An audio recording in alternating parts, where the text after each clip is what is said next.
Au nom du Père et du Fils et du Saint-Esprit. Amen. Nous célébrons aujourd'hui le Samedi Saint, le jour très important, très déterminant de notre vie de foi. Et le Samedi Saint est marqué par la grande veillée pascale. Bon, bien évidemment, dans certaines paroisses, c'est l'occasion dans la matinée, 9h, 10h, de célébrer le baptême des petits enfants. Mais en réalité, l'attention est portée sur la veillée pascale. Et cette veillée pascale comporte 3 temps forts. Le premier temps important, c'est le rite de la lumière avec la procession, avec le siège pascal. Le siège pascal du Christ Jésus, lumière du monde.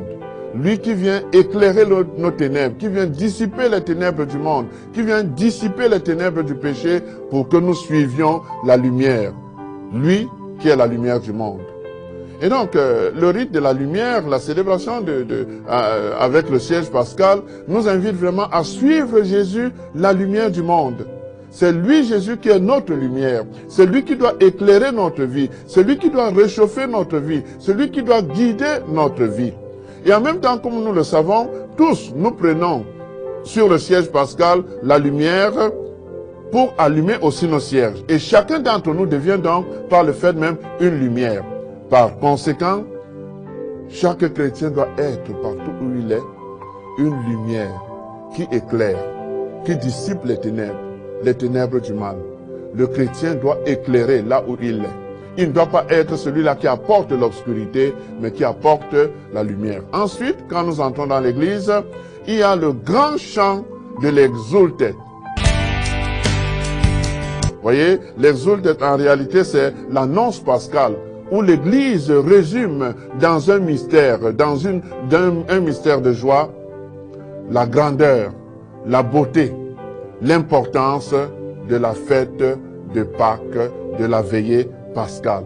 Et tout au long de la célébration eucharistique, il y a donc un troisième moment fort, c'est la célébration des baptêmes, ou alors le renouvellement des promesses baptismales. Et donc, dans la célébration des baptêmes, tout comme le renouvellement des promesses baptismales, il y a 2 mouvements forts. Nous sommes morts au péché pour ressusciter avec le Christ Jésus pour une vie nouvelle. Et vous vous souvenez justement que le jour de notre baptême, nous avons fait un choix. Nous avons fait le choix de renoncer à Satan et de mettre toute notre foi en Dieu Père, Fils et Saint-Esprit. Et donc, le renouvellement des promesses baptismales nous invite donc à prendre l'engagement de fuir Satan, qui est l'auteur du péché et l'auteur du mal, et rester fidèle à Dieu. Mettre toute notre foi en Dieu.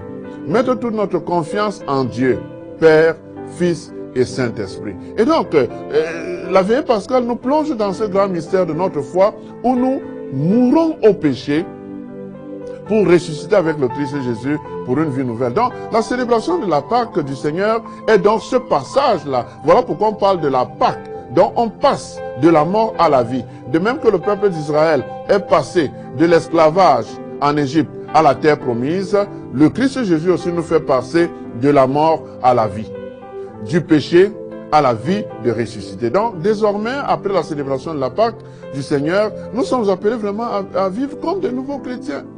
Des chrétiens rénovés. Bon, je n'irai pas jusqu'à utiliser cette expression qui est très très commune, que les gens connaissent, naître de nouveau. Non, je n'irai pas jusque-là. Mais il est question de vivre d'une nouvelle vie. La vie des ressuscités. La vie des baptisés. On renonce au mal. On renonce au péché. On met sa foi en Dieu. On met sa confiance en Dieu. Et on vit donc dans la ferme conviction que, quelle que soit la situation de mort dans laquelle nous nous trouvons, Jésus est capable de nous sortir de là. Bien évidemment, nous traversons des moments difficiles maintenant avec le Covid-19. Est-ce que nous sommes convaincus que Jésus est capable de nous tirer de là? Jésus est capable de nous manifester la puissance de sa résurrection en nous sortant de là. Et donc, vivre cette Pâque du Seigneur, c'est d'être aussi convaincu que Jésus peut opérer ce passage-là dans notre vie, de la mort à la vie. Quelle que soit la situation de mort dans laquelle tu te trouves, Jésus est capable de te tirer d'affaire. Jésus est capable de te sortir de là. Jésus est capable de te manifester la puissance de sa résurrection par la vie qu'il peut te donner. À quelles conditions? Eh bien, que tu mettes toute ta confiance et ta foi en lui. Jésus a vaincu la mort en ressuscitant. Et si tu mets toute ta confiance en lui, avec lui, tu seras aussi victorieux, victorieuse de toutes les situations de mort que tu expérimentes dans ta vie quotidienne. Fais-lui confiance et tu expérimenteras dans ta vie la puissance de sa résurrection. Maintenant encore, Seigneur, nous voyons resplendir tes merveilles d'autrefois. Alors que jadis tu manifestais ta puissance en délivrant un seul peuple de la poursuite des Égyptiens, tu assures désormais le salut de toutes les nations en les faisant renaître à travers les eaux du baptême.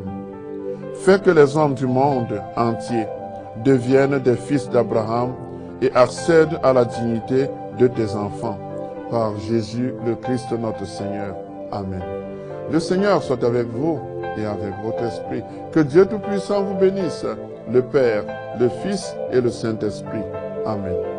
Bénissons le Seigneur. Nous rendons grâce à Dieu.